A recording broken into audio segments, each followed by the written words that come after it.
Bonsoir à tous. On va vous proposer de démarrer dans quelques instants avec nos intervenants. Je m'appelle Nicolas Froissart. Je travaille pour le groupe SOS qui impulse ces événements et je vais vous en dire un petit mot. Bienvenue donc pour cette nouvelle Hub conférence. On se retrouve quasiment chaque semaine, ici et ailleurs. L'occasion de remercier les équipes de la Gaieté Lyrique d'ailleurs pour leur accueil. On est assez régulièrement ici et c'est un grand plaisir. Même si vous le savez sans doute, le principe des Hub conférences, c'est d'être itinérant. À Paris et de plus en plus beaucoup en région, mais à Paris on peut être dans des universités, des écoles, des lieux culturels, des mairies d'arrondissement. Des entreprises aussi, parce que l'idée de ces événements, c'est de décloisonner et de donner la parole à des intervenants, mais aussi à vous, ce sera le cas à la fin de cette conférence, à des personnes qui ont des parcours, des profils différents, parce que le groupe SOS et ses partenaires pensent qu'aujourd'hui, notamment face à des enjeux qui sont quand même considérables, il n'y a pas un mouvement ou une catégorie d'acteurs qui a les solutions. Les solutions, elles passeront par du dialogue entre tous les acteurs. Voilà, donc c'est l'idée des Hub conférences qui, vous le voyez, ont déjà réuni 18 000 participants avec 72 éditions.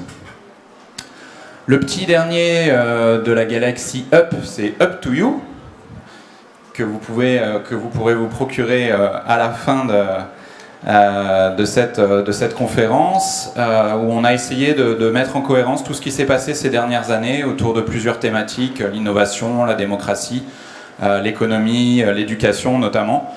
Donc je vous invite à vous procurer ce livre et puis aussi les autres publications qui sont éditées par les médias du groupe SOS. Merci beaucoup d'être là. Les partenaires sans qui évidemment ces événements n'existeraient pas. Vous les voyez ici, donc qui nous permettent d'être avec vous chaque semaine. Et puis, je vous invite aussi, je ne sais pas si c'est déjà le cas, mais sans doute pour certains d'entre vous, qui est membre du réseau social Hub Campus. On va faire un petit sondage en direct. Super. Et ben, qu'est-ce que vous faites les autres ? Ça vous permet surtout d'être informés en priorité des événements, parce que parfois on est complet, comme ce soir. Donc au moins quand on est membre de ce réseau social, on a les informations sur le programme des Hub conférences, des Hub cafés, de toutes les déclinaisons de nos événements en priorité. Et puis c'est aussi l'occasion, comme le fait le groupe SOS sur une série de sujets, d'inventer un réseau social qui soit finalement peut-être à l'opposé de ceux qu'on connaît aujourd'hui, c'est-à-dire non lucratif, dans lequel les membres auront un vrai rôle à jouer et une vraie voix qui compte. Voilà, donc n'hésitez pas. C'est aussi votre réseau social qu'on construit ensemble. Le groupe SOS, je vais être très rapide. Il y a un site internet qui est très complet. L'idée du groupe, c'est aujourd'hui à la fois de montrer sur le terrain qu'on peut inventer des dispositifs qui allient efficacité économique et innovation sociale. On invente l'hôpital de demain, on invente la crèche de demain, on invente la maison de retraite de demain, en proposant des services d'excellence qui sont ouverts, y compris aux plus vulnérables et aux plus démunis d'entre nous. Et puis, soutenir aussi ce qu'on appelle encore aujourd'hui la nouvelle économie, qui est peut-être différente d'il y a quelques années, qui est plus numérique, plus collaborative, plus sociale aussi. Et puis, aider la société civile à faire entendre sa voix. C'est l'idée d'un livre comme Up to You, c'est l'idée de ces événements qui nous réunissent et qui réussissent d'ailleurs, qui nous réunissent aujourd'hui. Donc un grand merci à vous encore d'être ici. Merci à la Gaieté Lyrique, je l'ai déjà dit, mais on ne le répétera jamais assez. C'est un grand plaisir d'être ici. Et je vais laisser la parole à nos intervenants. Un grand merci d'être ici. C'est un beau sujet qu'on n'avait pas eu l'occasion encore d'évoquer, même si le sujet environnemental est souvent présent dans les Hub conférences. On a appelé cette Hub conférence La vie en bleu. C'est vrai qu'on a beaucoup parlé de l'environnement dans le cadre de la COP21, notamment ces dernières semaines. Peut-être qu'on est passé aussi un peu à côté du sujet des océans, alors que finalement on est peut-être un peu ingrat parce qu'on vient tous de là quelque part, même si c'était il y a très longtemps. Donc c'est un grand bonheur de vous avoir ce soir. Et je passe la parole à Alain Grimbert qui va se présenter, qui nous fait aussi le plaisir régulièrement d'animer ces Hub conférences. Un grand merci Alain. À bientôt tout le monde. Merci beaucoup Nicolas. Merci pour cette présentation. Alors, nous recevons ce soir effectivement Claire Nouvian, qui est la fondatrice de l'association Bloom, Le principe, vous le connaissez, on va d'abord échanger ensemble, encore qu'on a une petite surprise qu'on vous a préparée avec Claire avant de commencer cette conférence. Vous savez que vous pouvez participer évidemment grâce à Twitter, hashtag UpConf, donc n'hésitez pas. Généralement, les questions, on vous laisse une large place à la fin et on va peut-être vous solliciter avant. Ce sera un peu notre surprise du jour. Alors, Nicolas faisait référence à la COP21. La COP21, il disait on a un peu raté les océans. Le problème, si vous voulez, c'est que la COP21 elle-même a raté carrément les océans, puisque le terme lui-même n'est pas cité dans l'accord de Paris, dont tout le monde s'est glorifié. Ici, il faut être honnête, le mot les océans apparaît dans le préambule de l'accord. Mais il n'y a pas un mot, par exemple, des transports maritimes, pas plus d'ailleurs que des transports aériens, qui sont des enjeux environnementaux, climatiques très importants. Alors, tout le monde sait ici, en tout cas pour ceux qui s'intéressent à cet espace, que les océans sont excessivement pollués, qu'il y a énormément de surexploitation de pêche, de multiples formes de surexploitation. Évidemment, c'est quand même plus que problématique, c'est dramatique pour la vie aquatique, pour la vie en général, pour nos vies aussi, parce que les océans nous rendent d'énormes services. Ne serait-ce que parce qu'ils fournissent une alimentation, parce qu'ils représentent en termes de surface 71% de la surface du globe, de la planète, 71%, que 97% de l'eau disponible sur Terre, ce sont les océans, et ils constituent aussi un facteur très important des pompes à CO2, à dioxyde de carbone. Vous connaissez un des grands enjeux du réchauffement climatique est lié au gaz à effet de serre, le dioxyde de carbone en est un, et les océans, jusqu'à présent, permettaient de capter un quart du CO2. Un quart, c'est énorme, c'est vraiment énorme. Alors quand on se rend compte que la COP21 n'en parle même pas, on se dit que là, il y a eu pas un gros ratage, c'est un ratage gigantesque. Alors, les services, évidemment, rendus par les océans s'épuisent. On se rend compte que, évidemment, les conséquences sur les écosystèmes sont aussi dramatiques. La surexploitation, évidemment, de la pêche, toutes ces formes même de pêche illégale. Et puis, il y a toute cette problématique de l'océan dont nous allons parler avec Claire tout de suite. Alors, Claire Nouvian, je vous le disais, la fondatrice de l'association Bloom. Mais d'abord, moi, j'ai envie de poser une première question à Claire. C'est finalement, comment vous étiez journaliste, productrice, animatrice, etc. Comment vous est venue on peut dire, cette passion des océans, Claire? Bonsoir, merci d'être ici. Comment ça m'est venu? Est-ce que j'ai une passion pour je suis pas sûre d'avoir une passion particulière pour les océans, plus que pour le vivant en général. Je crois que j'ai une passion pour la nature, j'ai une passion pour les humains, j'ai une passion pour cette planète que je trouve absolument sidérante. Mais je crois que ma plus grosse émotion, c'est les oiseaux, pour être parfaitement honnête. Je vous en fais la confidence. Donc moi, ce qui m'émeut, vraiment, c'est les colibris, par exemple. Je trouve ça absolument dingue. Après, la raison pour laquelle je me suis penchée plus sur les océans qu'autre chose, c'est que j'ai découvert les grandes profondeurs marines. Et il y avait quand même un petit peu rencontre du troisième type dans cette affaire, et c'est vrai que c'était un peu, j'étais surprise. J'avais un peu l'impression d'être Livingstone quand j'étais au milieu de la jungle, en train de découvrir des choses vraiment fondamentales. Et en effet, quand j'ai commencé à me pencher sur les grandes profondeurs marines, là il y avait vraiment très peu de choses qui existaient, qui étaient disponibles. Donc c'était fascinant de découvrir ces nouvelles formes de vie et de me rendre compte que même les chercheurs entre eux n'avaient pas eu le temps d'échanger forcément. Donc l'émotion a été très forte. Mais je pense que ça m'aurait fait le même effet de découvrir un oiseau. Peut-être que j'ai encore plus d'effet de découvrir un oiseau. Après, il se trouve que les oiseaux, comme c'est visible, il y a quand même déjà des gros réseaux très structurés de défense des oiseaux, heureusement, et d'admirateurs, d'ornithologues, amateurs, etc. Alors que les océans, c'est évidemment, et notamment les océans profonds, forcément, comme c'est loin, que c'est caché, c'est très ingrat. Et donc, quand je suis partie dans cette aventure de vouloir faire connaître les océans profonds et ensuite d'essayer de les défendre, je me suis rendu compte qu'il y avait en fait un seul autre individu sur Terre qui s'occupait de tout ça, qui est un Américain, et qui est devenu mon complice, Matthew Gianni. Et voilà, on est deux, en fait, à essayer de protéger, en effet, ce qui correspond à 64% de la planète. Donc on rigole, on dit, toi tu fais 32, moi je fais 32%. Mais c'est vrai qu'il y a très peu de gens qui s'occupent de cette haute mer et des océans profonds. Alors, à défaut de à défaut, je dirais, de passion, c'est un véritable engagement. Il y a eu un déclic, il y a eu, vous faisiez référence à ces abysses que vous avez découverts. Est-ce que l'engagement est d'une autre nature quand on est engagé sur une voie professionnelle et qu'on se met comme ça à vouloir agir pour une cause? C'est une autre nature, c'est un engagement, effectivement. Oui, c'est un engagement. Je pense que je suis sensible à l'injustice. Il paraît qu'on l'est tous, que c'est une valeur universelle, c'est la bonne nouvelle. Il paraît qu'on est tous, on a ça en commun. On déteste l'injustice, il paraît tous autant qu'on est en tant qu'être humain.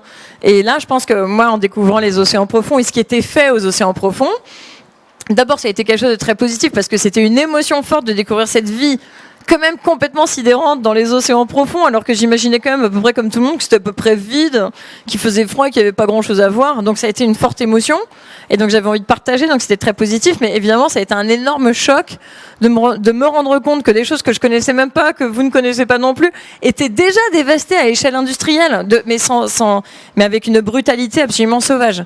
Donc après, je crois que ça a fait appel chez moi à un ressort de l'injustice. Et je vous dis, je pense que après moi, mon premier appel de ce sentiment-là, je me souviens très bien quand j'étais ado, j'ai grandi en Asie, quand j'ai découvert l'existence des fermes d'ours. Vous savez, ils ont des fermes d'ours pour attraper la bile. Et ils mettent des bébés ours dans des cages et ils changent plus les cages. Et donc les ours grandissent et leurs côtes passent à travers les cages. Ils peuvent plus sortir des cages. Non, mais alors, voilà, moi je me souviens très bien que quand j'ai découvert ça, ça m'a amené voilà, sauf que j'étais au lycée et que je savais pas par où commencer pour mettre un pied devant l'autre pour m'engager. Mais en fait, je crois que c'est en nous. Après, ça a été assez fort. Ouais. Après, je sais pas pourquoi. C'est un truc magique ou pas magique ou complètement débile. D'ailleurs, j'en sais rien. C'est une drôle de vie après qu'on mène. Hein, donc, je sais pas si c'est recommandable. Hein. Alors, pour cette soirée, j'avais prévu deux temps. Un premier temps sur les enjeux liés aux océans, avec une série de mots-clés que je vais adresser à Claire. Et puis, en se parlant juste avant le début de cette conf, d'ailleurs, ça tombe bien, ça s'appelle les Hub Conférences. Donc, ce que je vous propose, c'est simple. J'ai toute une série de mots-clés. Et puis, si certains d'entre vous ont envie d'en délivrer un mot-clé sur les enjeux liés aux océans, vous me faites un petit signe de la main et je me retournerai évidemment parce que là, j'ai pas de siège pivotant, mais n'hésitez pas. Alors, je vais commencer. Claire, COP21. COP21, un très bel exercice diplomatique, franchement, qui doit être salué parce que je pense que c'était quand même pas de la tarte de faire ce que Fabius a fait. Après, nous, on travaille sur la gouvernance internationale de façon assez régulière. Et les beaux éléments de langage, il y en a quand même partout. Hein. Enfin, en gros, si on appliquait tous les engagements qu'on a pris déjà depuis très longtemps, on n'aurait aucun problème. Donc voilà, c'est déjà bien d'avoir des bons éléments de langage. C'est mieux que d'avoir des mauvais éléments de langage. Le problème, c'est la mise en œuvre. Et quand ça reste la gouvernance internationale, c'est du soft law, comme on dit en anglais. C'est de la loi molle. Et donc, c'est très mou. Et c'est un peu le problème. C'est que là, on va rentrer dans le dur. Et on va voir ce qui va rester de la volonté affichée quand on va rentrer dans le dur. Et par rapport aux océans ? Eh bien, donc le processus, donc moi j'ai suivi quasiment heure par heure ce qui se passait sur le texte. On part d'un texte ambitieux et ensuite il est délité, il est détruit, il est retravaillé pour qu'il arrive à la version la moins ambitieuse possible. Donc en effet, les océans, les grands laissés pour compte depuis très longtemps, n'ont pas seulement de la gouvernance internationale et des objectifs globaux de durabilité, mais laissés pour compte de l'opinion publique pendant très longtemps. Je pense que les choses se changent. D'ailleurs, elles bougent, vous êtes là. Je trouve ça super. Donc, comme quoi ça change. Mais, et aussi les grands laissés pour compte de la philanthropie en général. Donc, dans les causes qui sont financées par les donateurs individuels que vous êtes peut-être, ou les grands donateurs, ou les fondations, les océans récupèrent, je crois que c'est 1 ou 2% des financements, même pas. Donc on est vraiment très très très très loin et on voit bien que c'est encore une cause qui a du mal à générer des mouvements de dons assez importants. Mais il y a quand même dans cette espèce de néant à la COP21 un grand foutage de gueule. Mais nous, on est habitués à ça sur les océans. D'ailleurs, je ne sais pas si vous avez vu, parce que Ségolène Royal a fait un discours au moment de la première lecture de la loi biodiversité au Sénat. Elle a fait un plaidoyer absolument incroyable. On l'a mis en ligne sur notre site internet de Bloom, où elle disait, mais le problème des océans, c'est qu'il n'y a pas d'habitants, il n'y a pas de mer, il n'y a pas de vote. Donc forcément, ils sont laissés pour compte. Il n'y a pas de représentants des poissons. Donc de toute façon, nous on est habitués à ça, que les océans n'apparaissent nulle part et qu'on soit très très en retard sur la prise en compte des océans dans l'ensemble de la gouvernance. Alors un des enjeux, c'est la pollution. Les enjeux, en fait, de toute façon, il n'y a pas une immense différence par rapport à ce qui se passe sur Terre. Moi, je dis toujours, de toute façon, pour bien, par exemple, s'imaginer les problèmes et se représenter les problèmes de la pêche aujourd'hui, c'est un peu les mêmes problèmes que l'agriculture. Donc, quand on a le schéma qui est bien en place sur la FNSEA, les lobbies, le financement, les subventions publiques, c'est à peu près la même chose dans le secteur de la pêche, avec 20 ou 30 ans de retard par rapport à l'émergence d'une conscience collective et d'un débat citoyen par rapport aux enjeux, et évidemment, donc, un retard sur la mise en œuvre du plan B, quoi. Alors, les solutions. Donc, j'ai oublié votre question. En fait, ma question est simple, c'est aujourd'hui les océans et la pollution, la pollution. Eh bien oui, donc mêmes enjeux. Alors, la pollution, parce que les gens me disent souvent, ouais, en effet, alors, je vois très bien, les problèmes aux océans, c'est le gire plastique, là. Donc, alors, je sais pas, il y a eu un truc de com absolument phénoménal. Tout le monde connaît le continent plastique. Alors, je me dis, alors, il y en a certains qui ont bien réussi leur com, bravo. C'est vrai, il y a des gros problèmes de pollution dans les océans. Il n'y a pas du tout de surprise là-dedans, hein. C'est la même pollution que celle qu'on génère à Terre. Simplement, une partie de cette pollution se retrouve dans la mer bien naturellement. Et donc, je pense que les solutions, on voit pas mal de projets qui parlent d'aller récolter le plastique en mer. Ça, c'est pour moi une absurdité absolue. Alors qu'évidemment, on n'a pas mis ce qu'il fallait en place à terre pour évidemment récolter le plastique avant qu'il entre dans la chaîne. Le seul truc qui a du sens, c'est évidemment de récolter, de recycler et de valoriser les déchets de façon à ce qu'il y ait un incentive économique auprès des populations notamment beaucoup plus démunies que nous, pour éviter l'entrée dans la chaîne alimentaire et dans la chaîne écologique du plastique, notamment du plastique. Mais le plastique double tous les 10 ans, la production de plastique double tous les 10 ans sur Terre. Donc tant qu'on n'a pas réglé ce problème de recyclage, de collecte et de valorisation, bah oui, évidemment, la pollution marine a de beaux jours devant elle. Alors, autre mot-clé, c'est la pêche en eau profonde, la surexploitation. Ouais, voilà, c'est plus qu'un mot-clé hein, pour nous. La surexploitation qui a mené à la surexploitation des ressources marines, c'est donc une tendance plus qu'installée, hein, puisque les captures de poissons sauvages chutent chaque année depuis la fin des années 80. Donc on est déjà rentré la courbe, elle a commencé déjà à chuter. Donc ce qu'on a fait, c'est qu'on a produit des moyens, en fait partons plutôt de l'après-guerre, vraiment après-guerre. Les dernières périodes de disette ont eu lieu pendant la Seconde Guerre mondiale. On avait tout à fait sous-exploité les ressources marines, donc on s'est dit, bonne idée, on va aller évidemment créer des filières industrielles qui vont aller exploiter cette manne gratuite. Le poisson, personne ne le plante, il se produit tout seul, on n'a qu'à aller le récolter, quelle bonne idée. C'était une très bonne idée. Et on a créé des filières industrielles, on les a subventionnées, on a créé tout ça. Tout ça a été une bonne idée. Le problème, c'est qu'on n'a pas simultanément développé une connaissance fine de l'état des populations de poissons. Et tout ça a mis du temps. Donc, on a aujourd'hui, on est en train dans cette queue de comète où on récupère une situation qui est épouvantable parce que l'équation n'est pas en place. On a un outil de production qui est totalement surdimensionné par rapport à la capacité de production biologique des poissons. Donc forcément, on arrive à une surexploitation séquentielle des populations de poissons et des espèces. Et quand on en arrive là, ce qu'on fait, c'est qu'il nous reste 3 choix. Quand on a pris à peu près tous les poissons qui étaient comestibles et qui étaient accessibles à côté de chez nous, eh ben on va chercher plus loin d'autres espèces plus profondes. Donc c'est ce qui a été décrit par un chercheur qui s'appelle Daniel Pauly, qui est un franco-américain, qui appelle ça la triple expansion des pêches. C'est une expansion bathymétrique, on va chercher de plus en plus profond, une expansion spécifique des nouvelles espèces et une expansion géographique, on va chercher de plus en plus loin.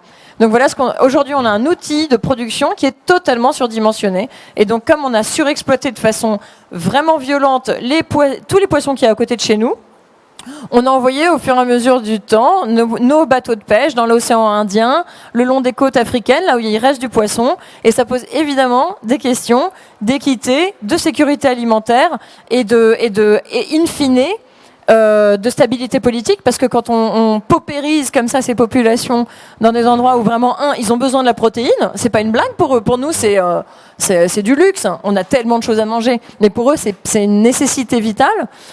Et qu'en plus, on détruit la stabilité ou le tissu économique qu'il peut y avoir autour de l'activité de pêche. Évidemment, à un moment donné, on se retrouve avec des problèmes d'instabilité politique. Donc, c'est un effet boomerang qu'on voit évidemment pas que sur les questions de pêche. Je crois qu'on en est là, non ?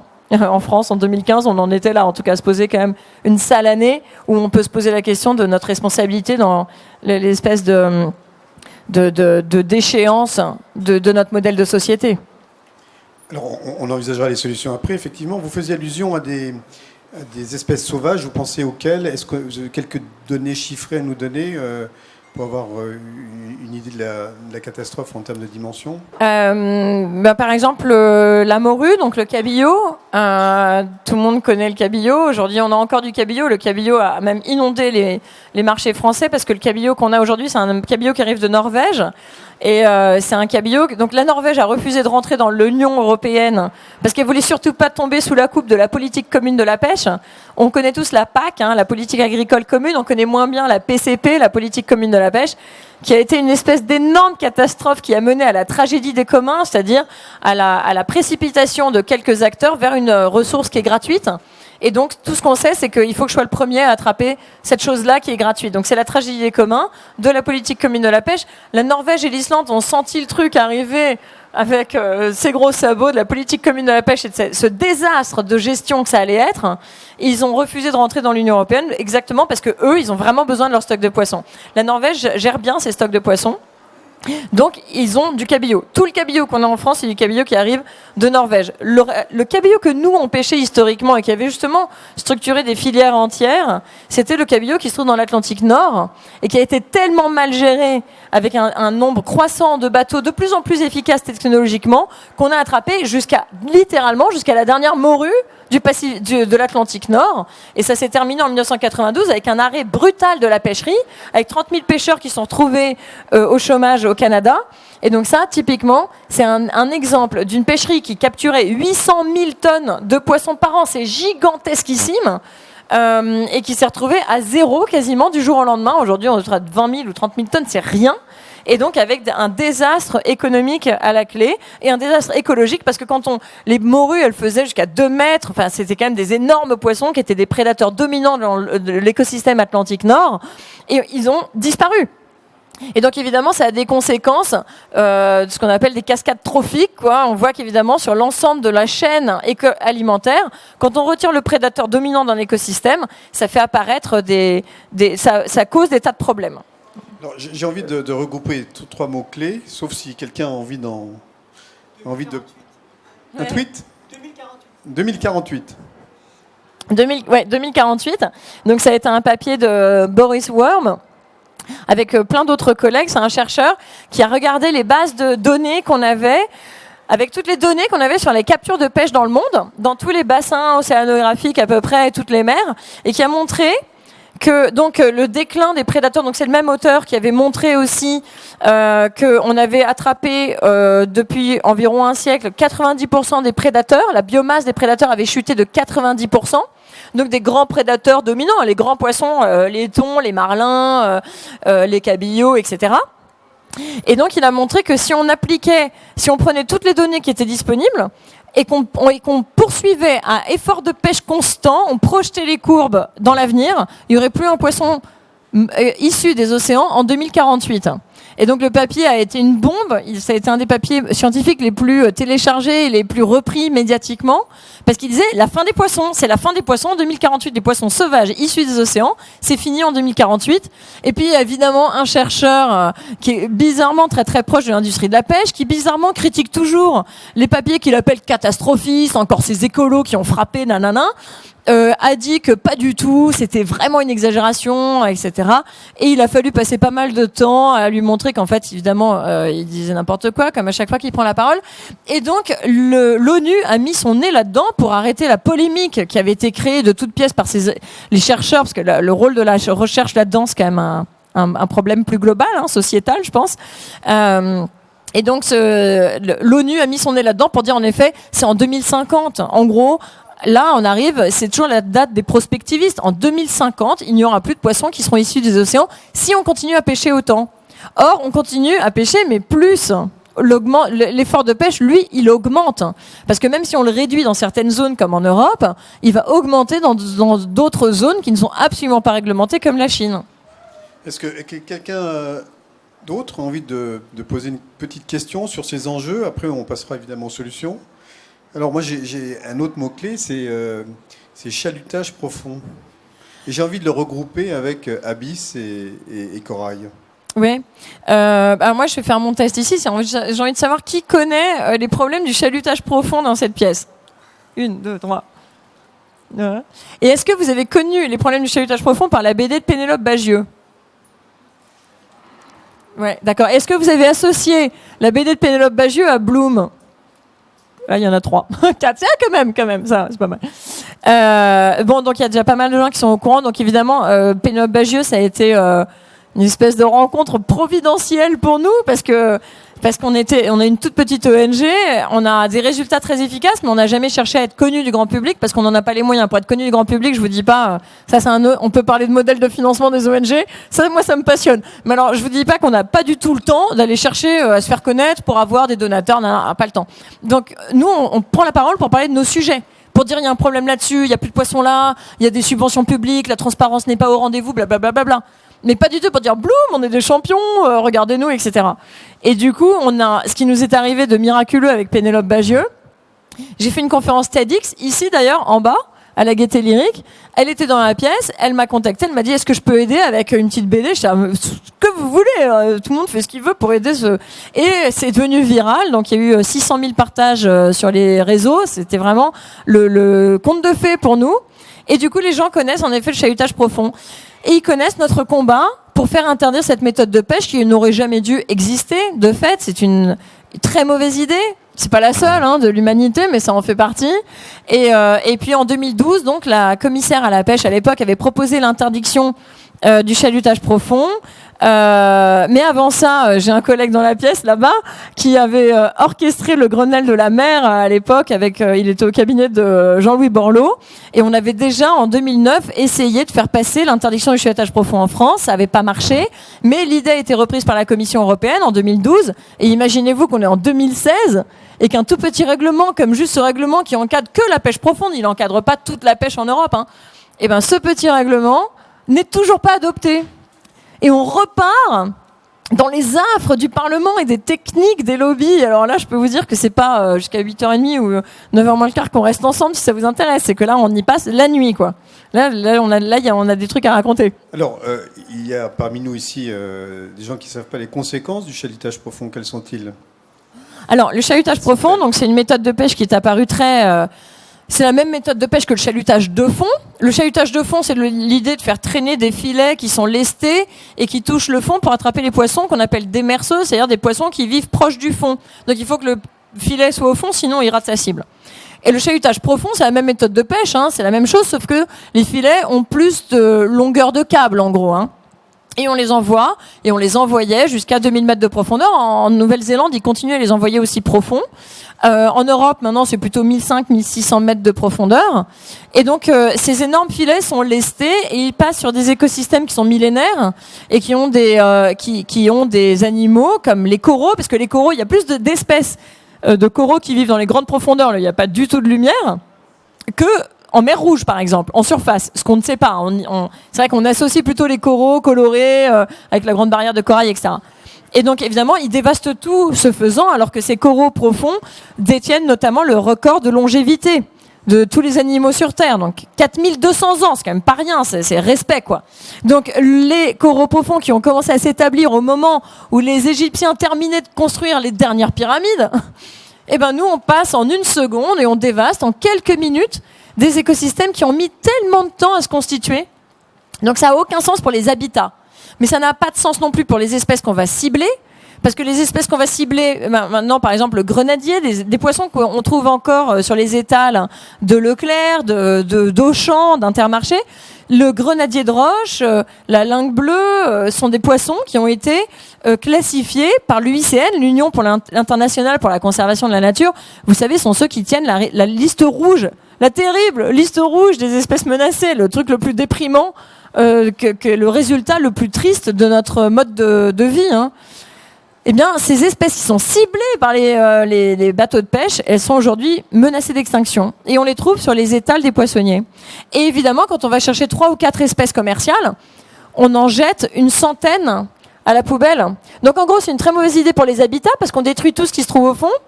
C'est une mauvaise idée pour les poissons qu'on cible, parce qu'ils se portent très mal, ils sont très longévifs, ils ne peuvent pas supporter cet effort de pêche.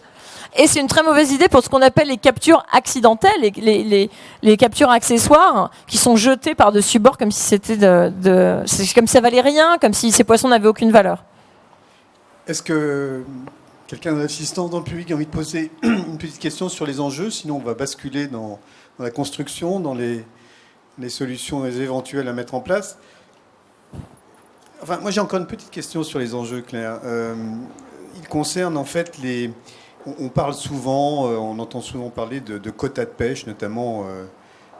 Est-ce que les réglementations, somme toute, toutes ces mesures qu'on essaye de prendre au niveau international, ces mesures sont-elles suivies des faits, respectées? Oui, bien sûr, c'est quand même suivi des faits. Enfin, de toute façon, il vaut mieux. Moi, je trouve qu'il n'y a rien qui va, et en même temps, quand on regarde ailleurs, on se dit que finalement, ça va pas si mal en France. Enfin, bon, sur la pêche, c'est pas vraiment le cas, mais au moins, on a des outils de gestion. Il y a plein de pays où il n'y a pas du tout d'outils de gestion. Par exemple, on a beaucoup, quand on est allé chercher ces poissons profonds, on a beaucoup attrapé de requins profonds. Les requins sont globalement... tous les requins sont très vulnérables. Alors les requins profonds, c'est le summum de la vulnérabilité. Ils se reproduisent hyper tardivement, ils ont genre 2 ou 3 bébés. On ne sait même pas si c'est une fois par an ou si c'est une fois tous les 3 ans. Enfin bref. Et évidemment, ces poissons, très rapidement, les requins profonds se sont retrouvés menacés d'extinction avec des chutes de biomasse, mais spectaculaires, de plus de 95%. Donc, bref, des espèces menacées d'extinction. Et bien, ce que les flottes industrielles ont fait, notamment les flottes espagnoles, c'est qu'ils sont allés maintenant chercher les requins profonds ailleurs, dans des endroits où il n'y a pas de régime de gestion. Donc, quand même, il faut... Bon, moi, faut pas jeter le bébé avec l'eau du bain. Le cadre de gestion qu'on a aujourd'hui, il est absolument pas suffisant. Mais il vaut mieux avoir des quotas et des gestionnaires des pêches que de ne pas en avoir. Parce que là, on arrive et on fait ce qu'on veut sur le long des côtes d'Afrique. Il se passe absolument ce qu'on veut. Hein. Donc au moins, on a un cadre de gestion. Après, le problème, on a plusieurs outils pour gérer les pêches. Le problème, c'est les contrôles, les sanctions et l'application des avis scientifiques. Parce qu'on est quand même bien doté. On a quand même des instituts de recherche nationaux qui émettent des avis scientifiques, qui sont tous réunis dans des grands workshops internationaux. Ils évaluent les poissons, comment ils se portent, et ils émettent des avis scientifiques. Alors peut-être que l'avis scientifique, sa qualité peut être débattue. Bon, on va peut-être pas rentrer dans les détails, mais moi ça me passionne. Mais il y a déjà un petit problème peut-être sur la qualité de l'avis scientifique parfois. Parce que ceux qui vont façonner cet avis scientifique, comme par hasard, parfois, quand on regarde un peu qui constitue les groupes de travail, on se rend compte que c'est très très orienté par rapport à de l'industrie de la pêche. Mais il n'empêche, ils ont quand même des processus scientifiques, donc ils émettent des avis. Et le problème, c'est qu'à partir du moment où on a un avis scientifique, il va être complètement distordu, mais non respecté globalement. Voilà, il ne va pas être respecté par l'échelon politique. Et donc le problème qu'on a, c'est comme pas mal d'autres trucs, c'est l'échelle politique quand même. Quand on arrive au niveau politique, là on rencontre de sérieux problèmes. Je pense que je suis pas la seule à penser ça dans la pièce, en tout cas j'espère, parce que sinon il va falloir que je vous ouvre les yeux sur la réalité du monde politique.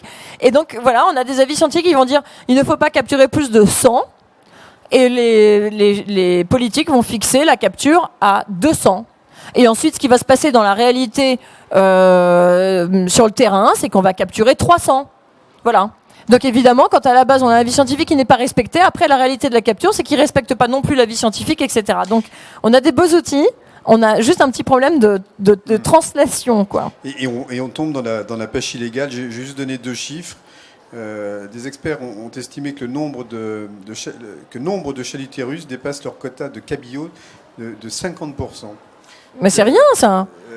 Nous, sur les requins profonds, en France, on a dépassé de 400%.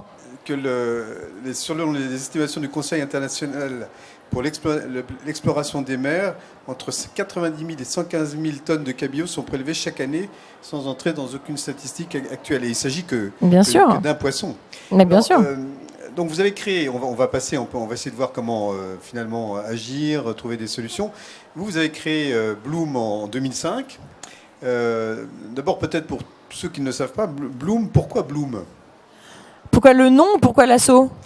D'abord, pourquoi le nom ? Parce que Bloom, ça ne parle pas de soi. Ouais, alors Bloom, ça veut dire en anglais le moment d'épanouissement, de floraison, donc c'est le printemps. Mais dans les océans, c'est la même chose, c'est un peu le printemps des océans, c'est le moment où il y a les nutriments qui remontent des océans profonds et donc qui sont chargés de nourriture, en fait, qui va générer l'explosion de la vie dans les océans. Donc un Bloom, ça devrait être magnifique, ça devrait être le début de la mise en place de cette chaîne alimentaire généreuse dont on devrait tous pouvoir se nourrir en étant joyeux. Et le problème, c'est que, étant donné qu'on a changé les équilibres globaux, par endroits, ces blooms, au lieu d'être vertueux, sont des blooms qui sont planctoniques, qui sont des blooms de méduses et des blooms de microbes ou d'algues. Comme on connaît, hein, même sur les côtes bretonnes, il ne faut pas aller chercher loin. Et puis la Méditerranée, pour ceux qui ont fait un tour en Méditerranée l'été dernier, je ne sais pas si vous avez mis un pied dans l'eau, mais c'était gavé de méduses. Donc là, tout le monde dit ouais, mais t'es pessimiste, etc. Non, la réalité, le scénario science-fiction, ce qu'on décrivait il y a 10 ans, et on nous disait, voilà, vous voyez le mal partout, on y est. La Méditerranée était bourrée de méduses, à tel point que l'Italie a édité des guides qu'on retrouvait sur toutes les plages d'Italie en disant que faire si vous êtes fait piquer par une méduse, parce que tous les gamins se faisaient piquer et donc ils sortaient de là, ils disaient mais la méduse était violette, si elle était violette il faut mettre du bicarbonate de soude et racler avec une carte de crédit, parce que les cartes de crédit ça enlève les cnidocysts, donc c'est bon à savoir, on racle et ça enlève les petits harpons des méduses. Donc vous voyez, on est vraiment déjà dans ce truc qui est un peu post-futuriste, quoi. Alors, ma question suivante, c'est comment vous agissez, à quel niveau, selon quels axes, quelles priorités. Et en vous écoutant parler, tout à l'heure, ma première question, c'était de savoir pourquoi vous étiez passionné. Qu'est-ce que ce serait si vous l'étiez vraiment ? Parce que vous écoutez parler, c'est pas de la passion, c'est de la mobilisation. Oui, mais enfin, moi je vois bien dans vos yeux qu'il y a autre chose que de la mobilisation. Alors, comment agit l'association Bloom ? Alors nous on a une forte spécialité de recherche. On a des chercheurs, dont ma collègue ici, Valérie, qui est doctorante. Donc on recrute pas mal de chercheurs. Enfin, on recrute pas mal. On est 7, hein, je veux dire. Donc m'envoyez pas des CV. Hein. Il n'y a pas le début dans ça. Vous pouvez envoyer vos dons, mais pas les CV, parce que pour l'instant on n'a pas de quoi payer les gens. Mais donc on recrute des chercheurs, donc notre équipe est vraiment constituée de chercheurs pour faire une recherche qui est un peu impertinente et pourtant évidemment bien nécessaire. Donc on démontre, donc tous nos plaidoyers et nos actions sont basées sur une connaissance scientifique de l'état des choses, que ce soit des sciences sociales ou des sciences dures, de l'halieutique, l'évaluation des poissons, etc. Ou alors en effet des sciences politiques, travailler sur les subventions, ce que fait ma collègue Valérie, elle travaille sur les subventions publiques qui sont allouées à la pêche.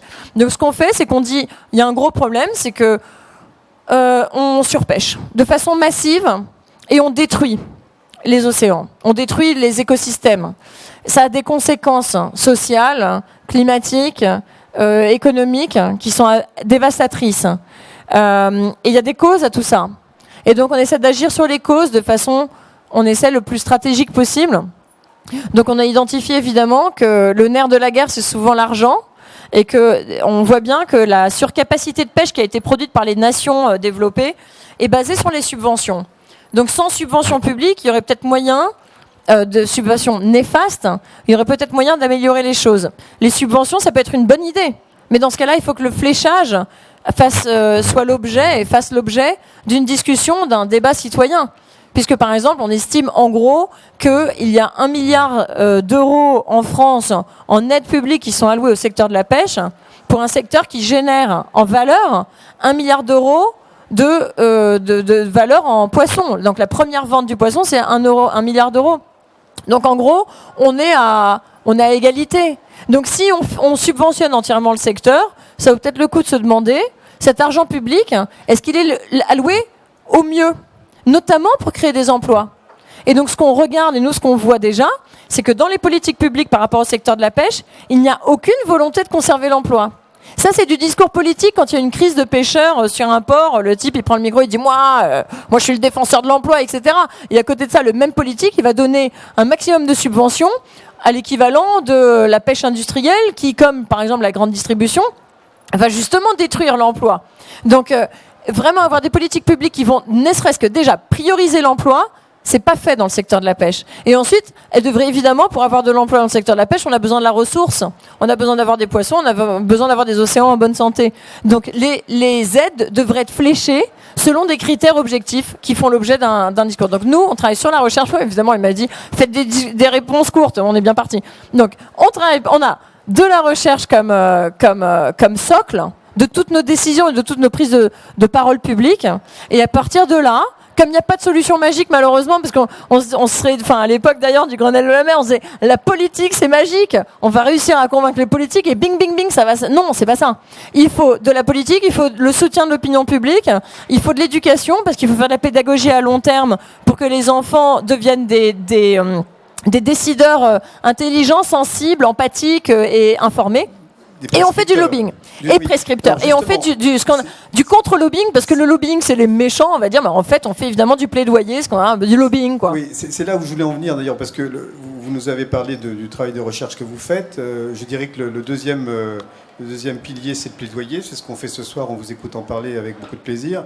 Et évidemment, aujourd'hui, quelles que soient les actions dans lesquelles on s'engage avec l'énergie que vous développez, du lobbying politique c'est nécessaire. Alors pas simplement en France auprès du ministre chargé de la pêche, mais aussi, j'imagine, auprès de l'Union européenne, ce que vous avez fait lors du Grenelle, ce que vous continuez de faire. Est-ce que vous pouvez nous dire aujourd'hui comment vous agissez pour que les causes que vous défendez soient politiquement suivies d'effets, pour le coup, constructifs ?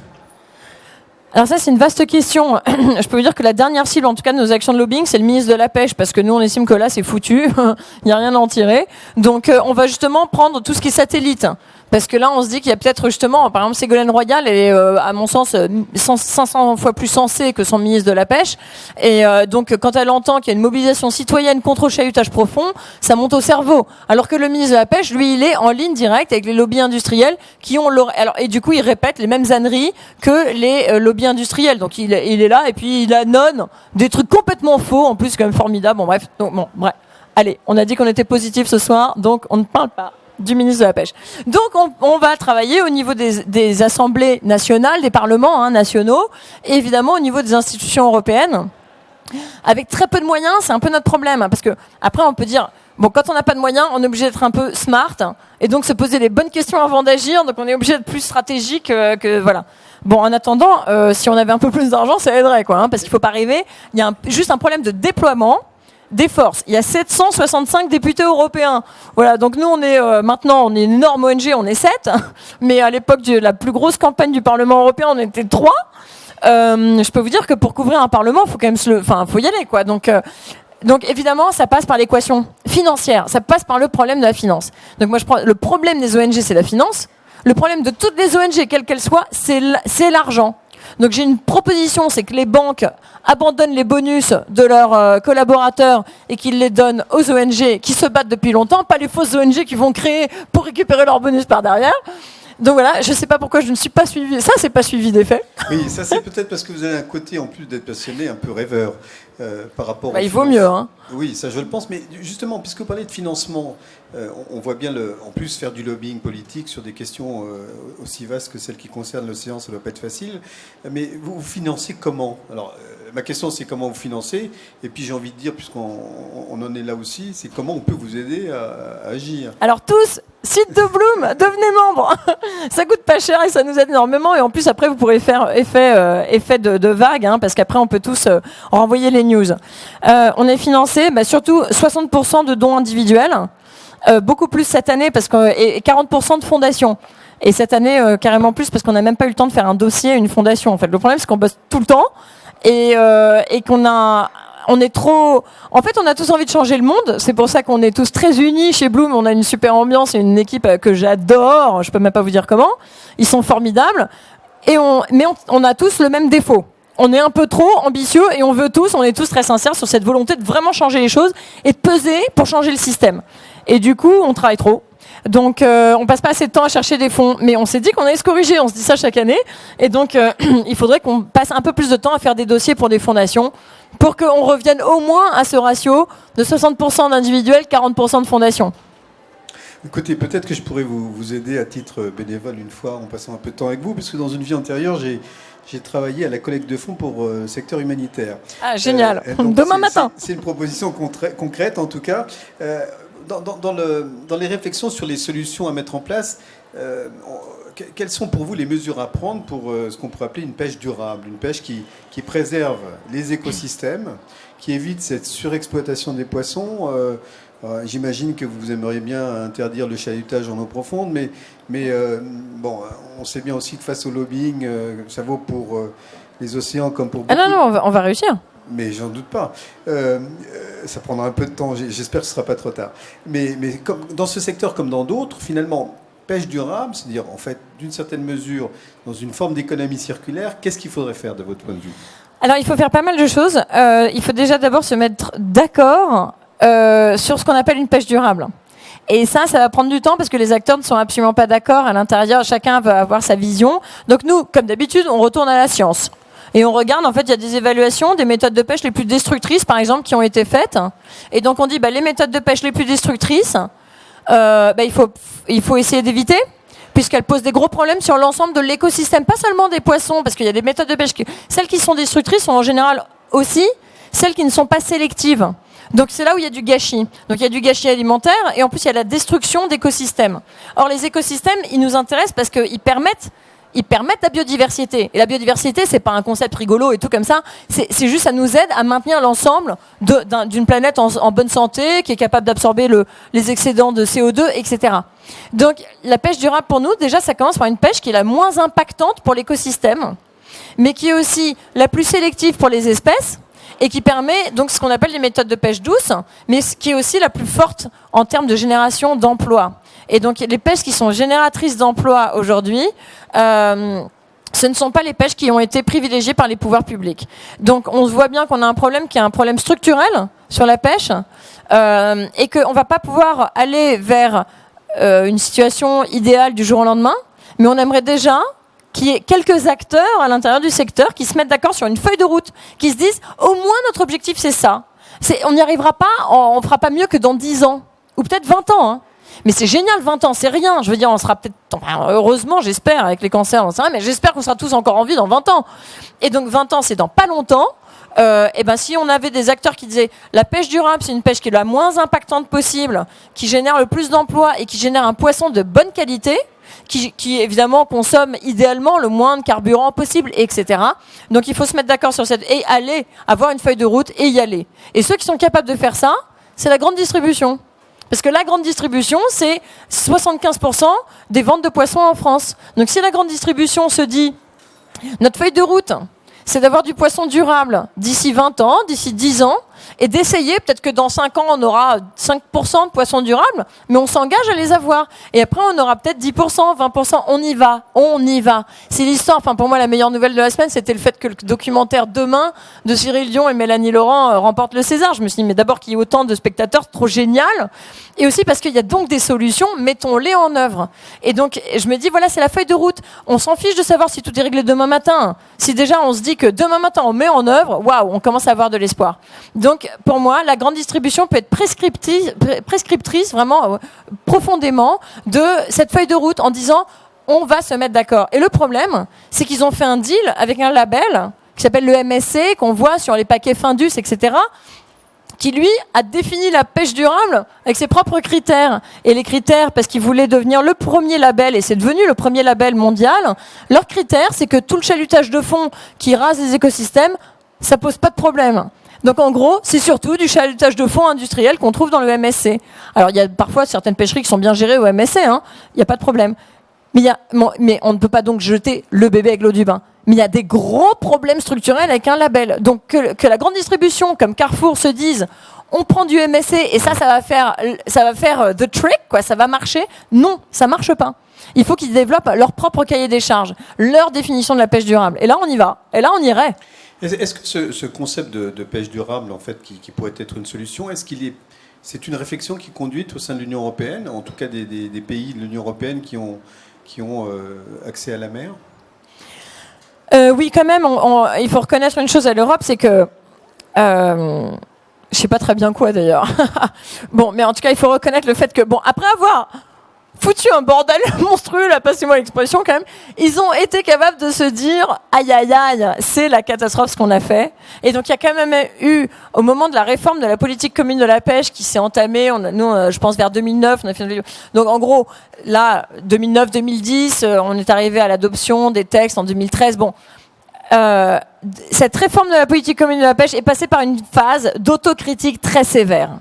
Et on a eu une commissaire à la pêche, Maria Damanaki, une grecque, qui a vraiment eu du courage et qui a dit, attendez, on a fait n'importe quoi. Et elle a eu du courage de l'écrire, de le dire et de dire maintenant comment on fait pour écrire la feuille de route et déjà de gérer. Parce qu'il faudrait aller vers ce qu'on appelle une pêche écosystémique, qui prenne en compte pas seulement les poissons qu'on pêche, mais les poissons à côté, ceux qu'on capture accidentellement et qui contribuent à nourrir d'autres poissons, des oiseaux, des mammifères marins, mais aussi évidemment les impacts sur les écosystèmes. Mais si déjà on arrive à gérer le stock qu'on cible, si on arrive au moins à un rendement durable, ce sera pas mal. Mais on est très, très, très loin du compte. Aujourd'hui, c'est seulement 16% des stocks qui sont pêchés de façon durable en Europe. 16%.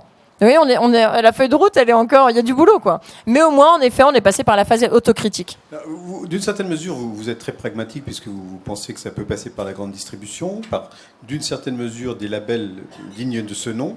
Et j'avais vu d'ailleurs en préparant cette rencontre que vous avez agi auprès d'un grand groupe de distribution qui utilisait un label d'une façon malhonnête, je dirais. Au-delà de ça, est-ce que les actions, est-ce qu'il est possible d'imaginer de bonnes pratiques au travers de traités internationaux ou de règles internationales? Parce que au-delà des 200 000 des terres, c'est un peu le non-droit, la pêche illégale. On n'a pas les moyens de surveiller ce qui se fait en fait. D'abord, on a des moyens de surveillance quand même, satellites notamment. Les bateaux sont supposés être équipés de ce qu'on appelle un VMS, un Vessel Monitoring System, donc un système satellite. Et donc normalement, un bateau légal doit être branché et donc on doit savoir où il est et ce qu'il fait. Et alors, c'est pas une zone de non-droit, la haute mer. Hein. Donc la haute mer, on est sous zone de juridiction nationale dans les 200 000 nautiques de nos côtes. Et au-delà, on tombe en eau internationale. Et les eaux internationales sont gérées par ce qu'on appelle des ORGP, des organisations régionales de gestion des pêches, qui sont sous la coupe onusienne. Donc on n'est pas du tout dans une zone de non-droit. Après, c'est de la soft law, on se retrouve dans ce droit mou. Mais il y a quand même, normalement, des règles de gestion, il y a ces ORGP, elles sont dotées d'organes de décision, avec des organes des comités scientifiques qui font des recommandations, et ça crée en fait une suite de lois quand même à l'intérieur des grandes zones comme ça qui sont administrées. Le problème, une fois de plus, c'est qui est à l'intérieur, qui compose la cellule de décision d'une ORGP, d'une organisation des pêches. Et là, le problème, c'est que ceux qui ont du temps, des moyens pour se payer le billet d'avion, pour aller, je sais pas où, en Islande, participer au rendez-vous à Reykjavik 2 fois par an du machin, et passer 10 jours et suivre les productions scientifiques, ce sont évidemment les nations de pêche qui sont très très représentées, et c'est les ministères des pêches et les administrations des pêches qui envoient souvent leurs chercheurs et sinon leurs collaborateurs.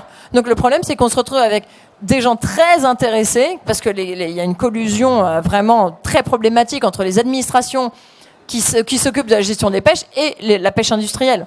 Et donc le problème, c'est toujours ce problème de comment on organise la gouvernance. C'est la question clé de toute structure. Et la gouvernance de ces organisations des pêches, elle laisse vraiment à désirer, à part en Antarctique, où ça se passe un peu mieux.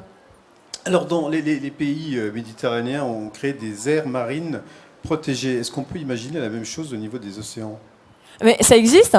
On a déjà des aires marines protégées. Après, le problème des aires marines protégées, c'est que sur Terre, on est à plus de 12 ou 13% de protection de nos terres. Et dans les océans, on est à moins de 1% de protection réelle. Donc on est, comme pour toujours, on est très très en retard dans les océans. Mais c'est une très bonne solution, typiquement.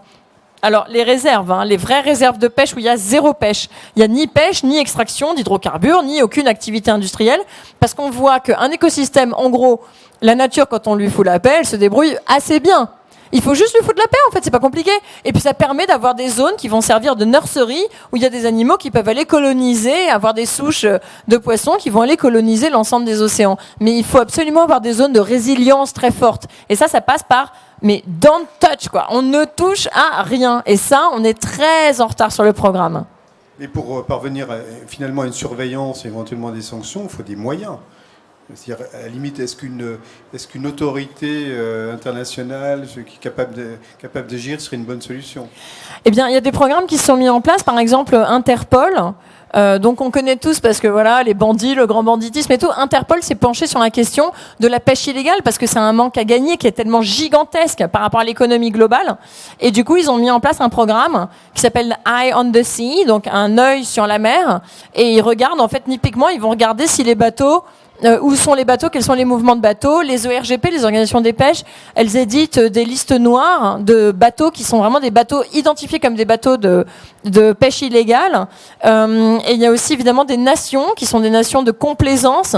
Et donc il y a toute une lutte qui s'organise au niveau onusien pour essayer d'évaluer les nations qui sont très connus pour faire de la complaisance. Donc, en gros, d'accueillir des bandits, de leur donner le port, quoi, les facilités des infrastructures et le droit d'aller pêcher. Mais il se passe des choses. Une toute dernière question sur les solutions qui nous concernent tous, au fond. Est-ce que je voulais vous poser une question sur les filières courtes, finalement, qui évitent d'aller loin, et en même temps que je réfléchissais à cette question, je me disais, mais la mobilisation citoyenne, nous, est-ce que dans nos choix de ce que nous mangeons comme poisson ou comme crustacés, est-ce qu'on peut être finalement des acteurs de la défense des écosystèmes marins? Oui, on est les premiers, on est finalement les seuls même, hein, parce que si ça passe pas par la volonté citoyenne et les habitudes, c'est nous qui consommons. Alors il y a des méthodes de production qui sont terribles, mais c'est à nous de demander à ce que les méthodes de production changent.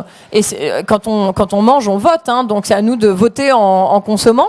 Après, notre discours systématique chez Bloom, c'est quand même de commencer par dire réduisons la consommation de protéines animales.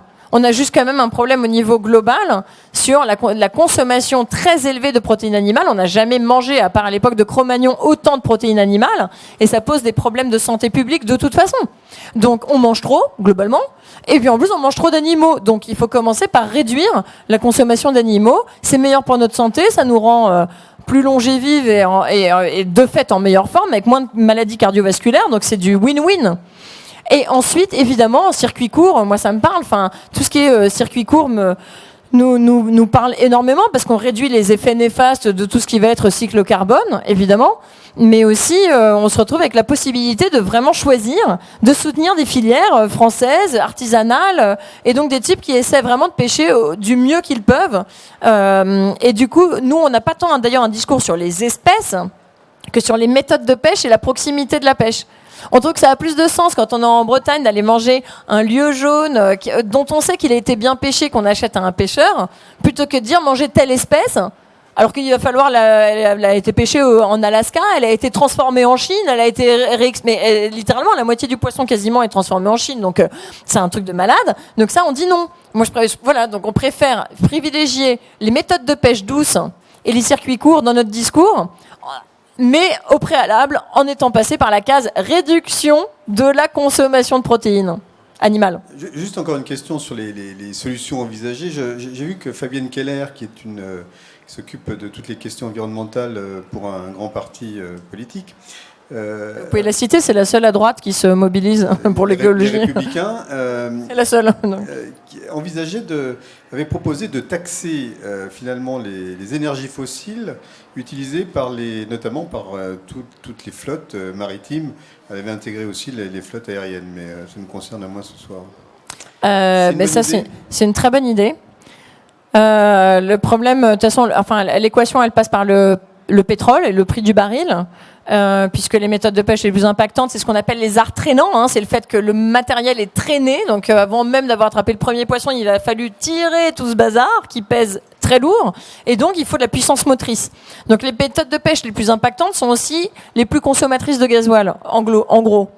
Et le problème, c'est que même si on taxait avec un baril aussi peu cher qu'en ce moment, je peux vous dire qu'ils ont quand même de beaux jours devant eux, les arts traînants, tous ces arts qu'on traîne. Donc, mais l'idée, bien sûr, de toute façon, il faut décarboner nos économies. De toute façon, ça, c'est une urgence climatique, c'est une urgence pour nos modèles de société aussi. Donc, tout ce qui va aller dans le sens d'un incentive pour décarboner, je pense que c'est une très bonne idée. Après, de là à ce que ça passe, parce que les amendements vertueux, on en voit passer toute la journée à l'Assemblée et au Sénat. Ceux qui passent, ils ne sont pas très nombreux quand même. Très bien. Alors, ce sont vos questions que nous attendons maintenant. Si vous levez un bras. Ah, monsieur. Je vais passer un micro. Ah, parfait. Merci. Le monsieur qui est là. Je vous demanderai donc de poser une question simple et concrète. Oui, bien sûr. C'est bon. Oui, merci pour l'exposé. Vous savez très bien, madame, que les ressources halieutiques sont de plus en plus, disparaissent de plus en plus sur les côtes africaines, notamment Mauritanie, le Sénégal et tout ça. Et ça entraîne donc un grand chômage de la pêche traditionnelle par les pirogues et tout ça. Et donc, ces pays-là s'apprêtent maintenant, puisqu'ils ont toujours mangé du poisson, et ils sont maintenant obligés d'avoir des budgets pour pouvoir importer du poisson. Qu'est-ce que Bloom fait? Quel est le discours de Bloom là-dessus? Alors, le discours, il est très dur, parce qu'on est horrifié de voir ce qui se passe. Ensuite, on a un problème de moyens financiers, parce qu'on sait exactement ce qu'on veut faire là-dessus, mais on n'a pas l'argent pour l'instant pour doter un poste. On a recruté comme directeur scientifique un garçon qui s'appelle Frédéric Lemanac, qui a fait sa thèse de doctorat sur précisément les accords de pêche entre l'Union européenne et les pays tiers, ce qu'on appelle les pays tiers. Donc évidemment, en grande partie pour nous, notre grenier à poissons, c'est quand même l'Afrique et l'océan Indien. Et donc notamment sur les thons, parce qu'on ne va pas chercher les petits poissons, là pour le coup on laisse ça aux vivriers.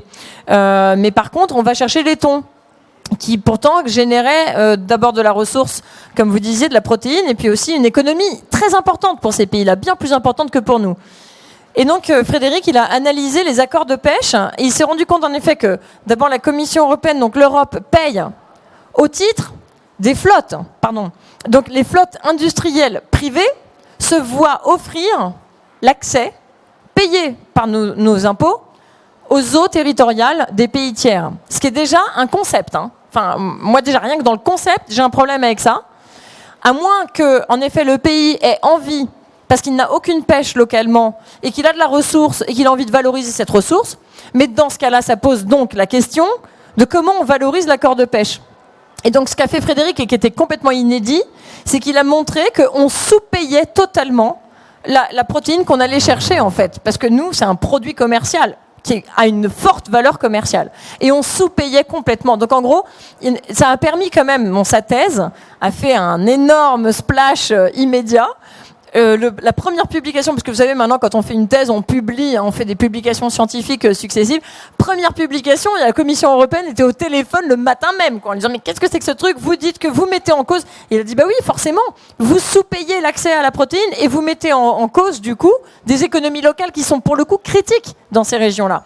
Et du coup, ça a permis à des pays africains de connaître la valeur parce que personne n'avait fait ce travail et donc de renégocier les accords. Donc ça, c'est un premier truc. Donc on l'a pas fait. J'aimerais bien prendre le crédit au titre de Bloom. Ce serait un peu dégueulasse parce qu'il a fait son travail comme un grand dans son coin. Et c'est parce qu'il est brillant que nous, on était très honorés qu'il nous choisisse pour venir travailler pour nous. Et évidemment, Frédéric aimerait bien qu'on continue à travailler sur ces accords de pêche parce qu'il y a encore beaucoup de travail à faire, et notamment pour aider les pays tiers à se doter en méthode de négociation, en fait, pour savoir comment ils peuvent mieux négocier et mieux gérer un plan de pêche durable, notamment.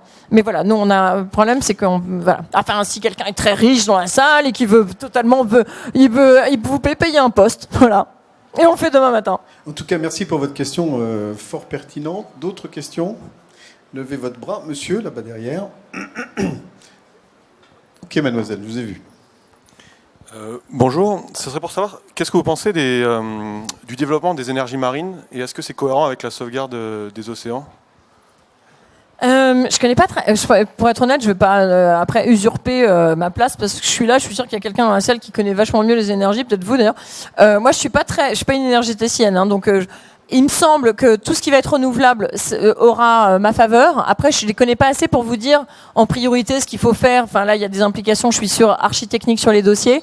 Mais par contre, en termes d'emprise spatiale, qui est par exemple les éoliennes en mer, je sais qu'il y a pas mal de critiques par rapport à la verrue, on va dire, dans le paysage que ça peut produire. Moi, ça me choque pas plus que ça. Si c'est un truc temporaire en attendant d'avoir des énergies. Ce qui m'intéresse, moi, c'est qu'on sorte du nucléaire et des énergies fossiles. Après, à peu près par tous les moyens, et peut-être qu'on aura de plus en plus. Mais vraiment, je vous le dis tout de suite, je suis pas super compétente sur l'affaire, quand même. Et pendant que le micro va jusqu'à la demoiselle qui est là-bas derrière, en parlant des énergies nucléaires, vous avez constaté comme moi qu'on était parti pour les conserver plus longtemps, puisque notre ministre de l'écologie a prévu de les garder encore une dizaine d'années. Et vous parliez de lobby tout à l'heure, de lobby, hein, c'est ça, voilà. C'est bien ce que là, je crois que c'est très violent ce qui se passe sur le nucléaire. Ouais. Oui, on sait très bien quels sont les lobbies. Ils s'appellent EDF et Areva. Alors, peut-être, la dame, vous avez le micro? Allez-y, oui, je vous en prie. ça y est. D'ailleurs, on n'a pas d'âge, effectivement. Oui, je voulais vous poser la question. Donc, est-ce que vous ne pensez pas, pour vous, qu'on est plus sur une démarche d'apprentissage tout au long de la vie que d'éducation, au sens où la question de l'éducation est souvent vécue comme quelque chose qui vient un peu d'en haut avec un professeur et un élève, et que finalement on est plus sur une démarche sur laquelle je travaille avec le Comité mondial pour les apprentissages tout au long de la vie, de territoire apprenant, c'est-à-dire d'être soi-même auteur-acteur et d'apprendre tout au long de sa vie dans des dynamiques formelles, informelles, qu'elles soient à l'école ou hors l'école. Et cette démarche-là n'est pas très développée, à mon sens. Donc nous, on s'évertue à la développer, et je vous propose d'ailleurs qu'on puisse se voir après pour pouvoir collaborer entre ONG petites. Voilà, je ne sais pas quel est votre avis sur cette question et si vous travaillez sur cette question.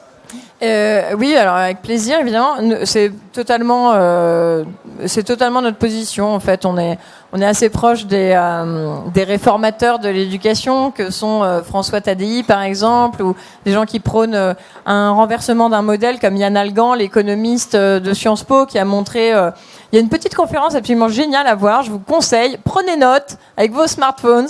Elle s'appelle « Comment construire une société de confiance ».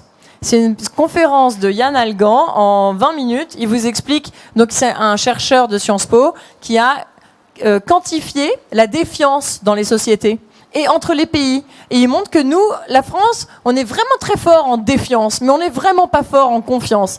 Et qu'il n'y a pas vraiment de secret. C'est qu'en fait, il dit comment construire une... Bon, franchement, allez voir la conférence, elle est passionnante. Bon, je vous donne quand même la conclusion. Mais comment on construit une société de confiance? C'est en enseignant la collaboration dès le plus jeune âge. Et donc, de fait, quand on apprend la collaboration et des compétences émotionnelles, eh ben, on comprend que d'abord, il n'y a pas plus excitant sur Terre que d'utiliser sa cervelle et puis d'apprendre en permanence, surtout non-stop, et puis de respecter l'altérité, les gens tels qu'ils sont, avec leur goût, que cette diversité, elle est formidable, c'est une source de richesse, et qu'on est emprisonné en permanence dans nos jugements. Et donc ça, c'est notre prisme sur ce qu'on appelle l'éducation, mais en fait, c'est plus tellement approprié. Donc, on travaille tout ce qui est pédagogie, nous on travaille toujours sur ces valeurs-là, qui sont en effet des apprentissages, compétences émotionnelles, parce que je pense que le vrai enjeu du 21e, c'est qu'on ait une réponse, on va dire, émotionnelle et personnelle adéquate aux défis du siècle. Et là, clairement, quand on voit la réponse de l'Europe à l'accueil des réfugiés, on voit qu'on est complètement dans les choux. On n'est pas du tout compétent. Donc clairement, il faut qu'on développe des capacités et des compétences. Donc voilà un peu notre prisme. Donc avec plaisir. Merci pour votre question. D'autres questions? Levez votre bras. Monsieur. Vous pouvez lever les deux bras, bien évidemment, si vous le souhaitez. Bonsoir. Vous n'avez pas évoqué l'élevage des poissons, et qui consomme énormément de ressources sauvages et qui gaspille énormément les protéines, en fait. Donc j'étais curieux d'avoir votre analyse là-dessus.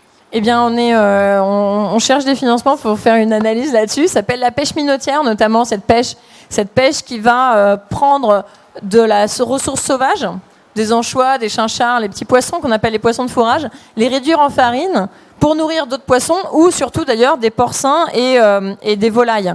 Et donc la plus grosse pêcherie du monde, c'est une pêcherie au Pérou qui capture des anchois. Elle capture 10% des captures sauvages du monde. C'est juste une pêcherie d'anchois au Pérou. Mais 99% de la capture est réduite en farine. Et donc globalement, l'aquaculture a le potentiel d'être une solution pour créer de la protéine. Ma vraie question, c'est est-ce qu'on a vraiment besoin de cette protéine ? Bon, au passage quand même. Mais en tout cas, si on veut vraiment et si on a besoin de protéines animales, autant prendre du coup des poissons herbivores qu'on peut nourrir avec des déchets organiques, recyclés, broyés, en purée, etc., plutôt que d'aller par contre faire pousser du soja pour donner à des poissons herbivores. Hein. Et donc évidemment, l'aquaculture, quand il s'agit de faire des élevages de poissons carnivores, mais vous avez l'air de connaître ça, quand ce sont des poissons carnivores, le ratio de transformation il est archi nul, puisqu'il faut prendre 4 kg de ressources sauvages pour faire 1 kg de poissons d'élevage. Donc c'est pas une solution, c'est un problème qui empire et qui accélère la déchéance des poissons sauvages. Donc ça dépend de quelle aquaculture, mais une aquaculture en circuit fermé, très contrôlée, bio, par rapport à la concentration de poissons qui peut être tolérée et par rapport à la nourriture qu'on leur donne, ça peut être une solution. Moi, je reviens quand même toujours à cette case. Enfin, je me dis, mais est-ce qu'on a vraiment besoin de manger autant de protéines, quoi ? Enfin, ça me paraît pas essentiel. Hein ? C'est une obsession, les protéines. C'est dingue, ouais. On fera une conférence avec Claire sur les questions de nutrition, parce qu'elle a l'air d'être assez calée. Je propose qu'on fasse ça prochainement. Comment bien se nourrir sans manger trop de protéines, madame ? Bonjour, bonsoir. Je vous ai entendu, vous êtes assez sensible apparemment au sujet du nucléaire. Moi, je suis assez inquiète aussi parce qu'il y a des tonnes et des tonnes de fûts immergés dans la mer, de déchets nucléaires qui ont été balancés il y a quelques dizaines d'années. Il y a aussi Fukushima qui comment dire, leaks des tonnes et des tonnes d'eau radioactive. Je vois aussi beaucoup passer d'informations un peu, très alarmantes sur des bancs entiers de poissons, des espèces échouées, des baleines, des cachalots et autres espèces. Je me demande, qu'est-ce qui se passe dans cet océan ? Parce qu'il n'y a pas que la surpêche qui est une catastrophe, il y a aussi la pollution marine globale, plastique, etc. Mais on ne parle pas du tout, ou très rarement, de la pollution nucléaire, qui est quand même un vrai sujet grave, quoi. C'est vraiment un sujet grave, et surtout c'est un sujet durable, parce que ça, c'est une pollution durable quand même. Hein. Alors justement, un truc à vous dire, je ne sais même pas par quoi commencer. D'abord, que la bombe, pour moi, ça a été le rapport fuité de l'ADEME. Vous vous souvenez du rapport de l'ADEME qui montrait qu'on pouvait passer entièrement à des énergies renouvelables pour le même coût, d'ici 2050, si mes souvenirs sont bons, que si on maintenait le nucléaire. Et ça, c'est le truc qui me rend folle, hystérique, dingue. Je sais pas pour vous. Mais je me dis, mais ils sont malades ou quoi ? On a le truc, l'économie, elle est là. Donc en gros, il suffit d'avoir de la volonté politique. Avec le même argent, on peut avoir un truc clean qui ne représente pas, par ailleurs, une menace terroriste, parce que c'est pas très cool d'habiter. Moi, je viens du Poitou, à côté d'une centrale nucléaire. Je peux vous dire qu'elle est à 3 km, la centrale. On n'est pas hyper décontracté. Donc, on se retrouve avec une menace absolument sidérante, un problème archi durable qu'on a créé de toutes pièces, alors qu'on a des solutions. Est-ce qu'on peut juste les mettre en œuvre ? Et c'est là que je me dis par moment, mais juste, vous voulez pas qu'on aille juste faire la révolution, sérieux, parce qu'il y a un problème avec les politiques. Donc, et alors, d'autre part, la pollution marine, c'est passionnant. Il y a Surfrider, l'asso de surfeurs, mais qui fait évidemment énormément, qui fait vraiment des trucs très très bien sur la pollution. Et nous, on trouve qu'il n'y a rien de plus déprimant pour une association qui a des moyens limités, humains et financiers, que de refaire ce qui marche bien et ce qui est bien fait par d'autres. Donc, on s'occupe vraiment pas de pollution. Ils s'en occupent. Par contre, pour Fukushima, par exemple, c'est un désastre local au niveau marin. Et par contre, on a regardé, parce qu'il y a un programme de monitoring au niveau de la côte ouest canadienne, et il y a un chercheur qui a regardé si en fait la pollution de Fukushima, donc si on voyait des déchets radioactifs au niveau, donc après avoir traversé tout le Pacifique, et il n'y avait vraiment rien. Et donc ça, et alors ce qui est marrant, parce que moi je suis vraiment anti-nucléaire, c'est-à-dire que voilà, je suis très, et c'est un choix éthique. Hein, je connais pas très bien le dossier, mais juste c'est un choix éthique pour moi. Donc, et je le dis haut et fort, j'ai aucun problème avec ça. Mais sur cette question-là, après avoir traversé un bassin, même une énorme fuite n'a pas d'influence et ne se retrouve pas dans les écosystèmes.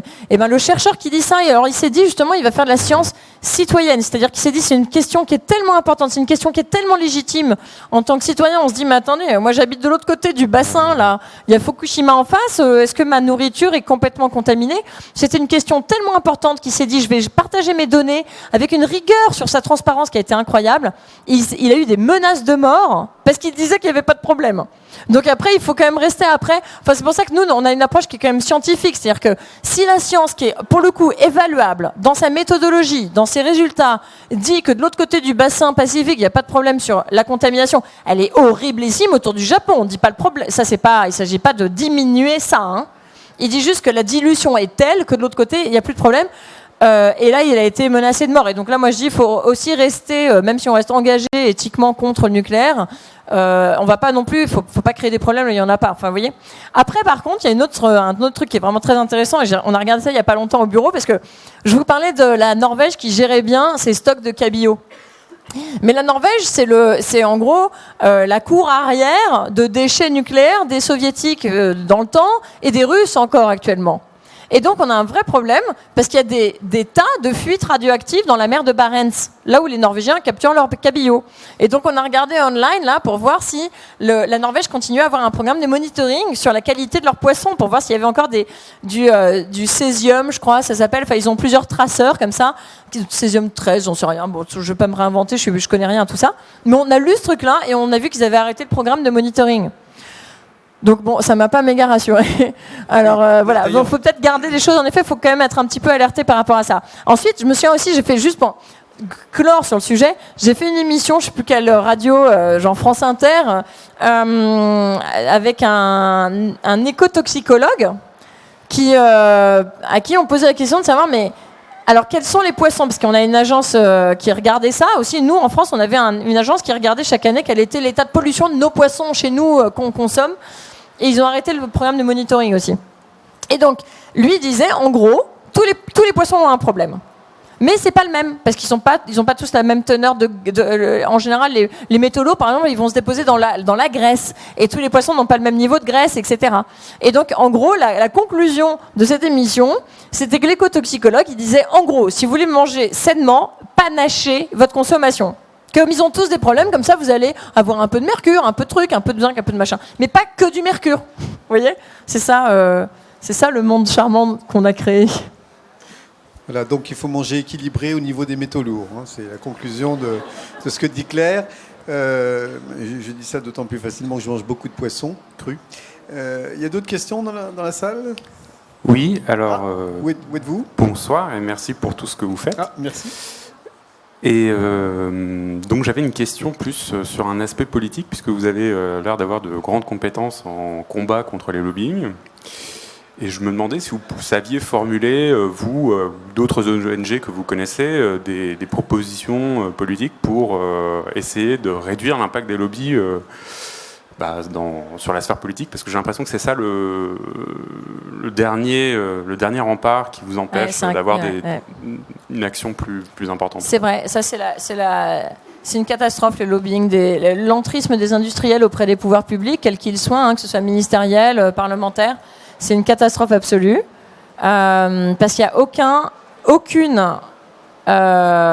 critère de transparence.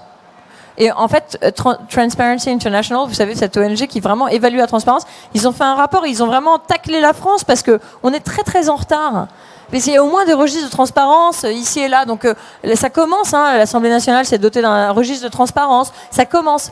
Mais il y a quand même la loi Sapin, vous savez, qui était ministre sous Bérégovoy, il y avait déjà une première loi Sapin qui commençait à vouloir mettre en place des standards de transparence. Et Sapin est de nouveau ministre.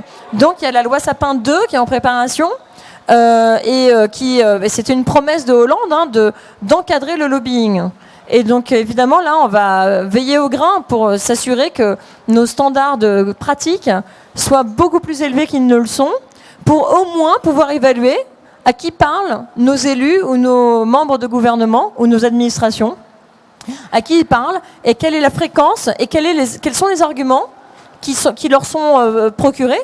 Parce que le problème qu'on voit dans le lobbying, il y a déjà la fréquence, c'est-à-dire que alors la Commission européenne est un peu mieux, donc la Commission européenne a une pratique de transparence qui est assez élevée. Donc quand on a un rendez-vous avec un commissaire européen, d'abord l'agenda du commissaire est parfaitement transparent à la minute près, et ensuite on arrive dans le bureau du commissaire, bing, photo, paf, c'est online, il n'y a pas moyen de gruger, je suis allé voir le commissaire en douce.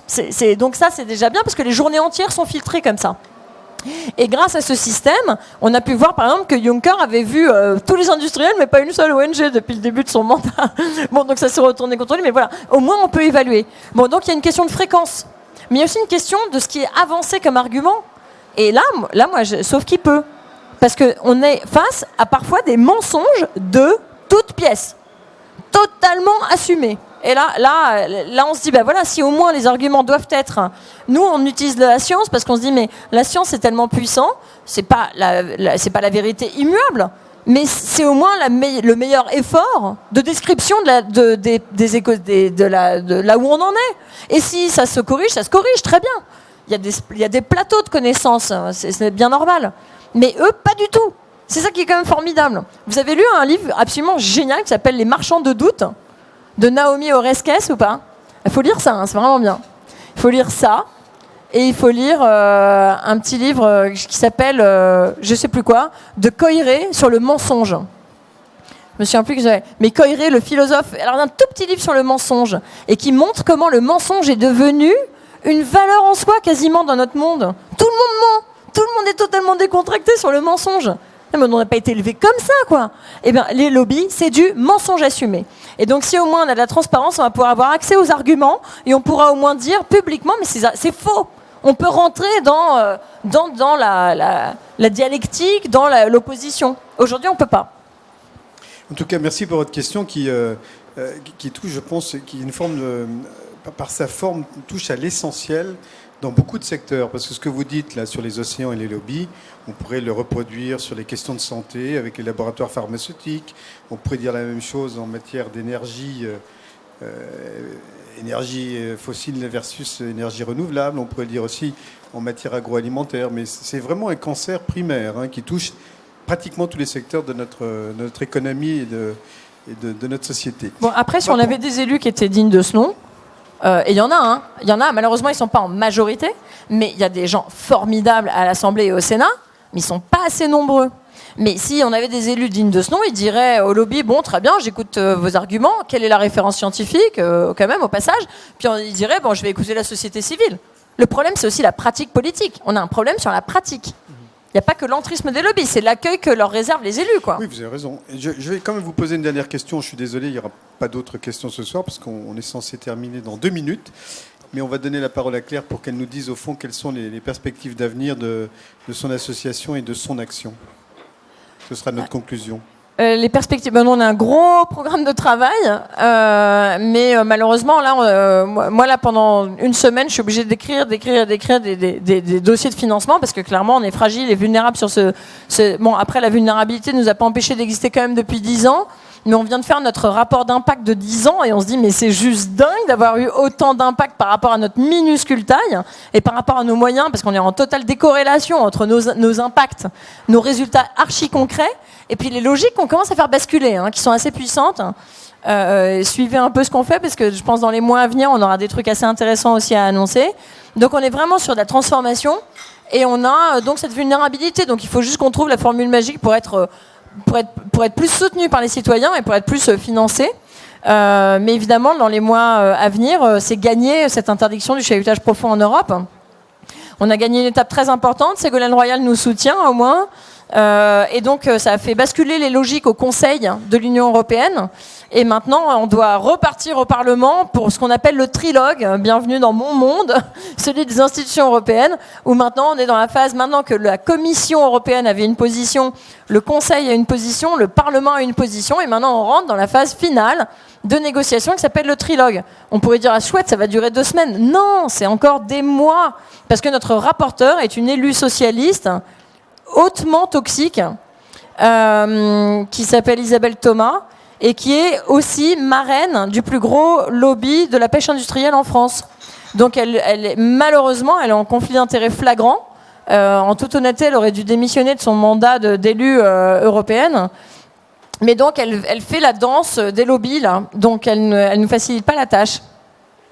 En tout cas, merci Claire. Vous avez dit un mot que je trouve qui nous concerne tous, soutenu par les citoyens. Nous sommes tous des citoyens, donc on est tous appelés à vous soutenir.